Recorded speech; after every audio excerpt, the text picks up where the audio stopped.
আল্লাহর দেওয়া এই অগণিত নেয়ামতের মধ্যে অন্যতম দামি নেয়ামত হলো সন্তান। আমি যেই কথাগুলো আপনাদের সাথে একটু আলোচনা করব, যাদের সন্তান আছে কথাগুলো তাদের জন্য জরুরি, যাদের এখনো হয় নাই, বিয়া হইছে তাদের জন্য জরুরি, যারা বিবাহ করে নাই আল্লাহ চাইলে ভবিষ্যতে পিতা হবে সবার জন্য জরুরি। তাহলে আল্লাহ প্রদত্ত দামি নেয়ামতগুলোর মধ্যে অন্যতম এক দামি নেয়ামত হলো সন্তান। কি জোরে বলেন তো?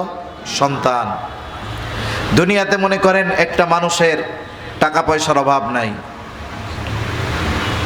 হাজার কোটি টাকার মালিক, আল্লাহ তাআলা জাগতিক সব তাকে দিয়েছে, কিন্তু একটা সন্তানও তার নাই।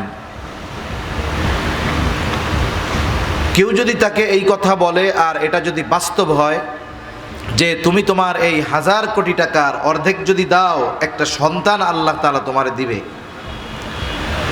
যদি এই হাজার কোটি টাকা ব্যয় করেও সে যদি একটা সন্তানের বাবা হতে পারে, সে সব সম্পদ দিয়ে হলেও বাবা হওয়াটাকে নিজের জন্য বেশি পছন্দনীয় মনে করবে। ঠিক কিনা বলেন? এজন্য সম্পদ আছে অগণিত, সন্তান নাই, তারা জিজ্ঞাসা করবেন এই সম্পদ তার অন্তরে তাকে শান্তি দিতে পারে নাই।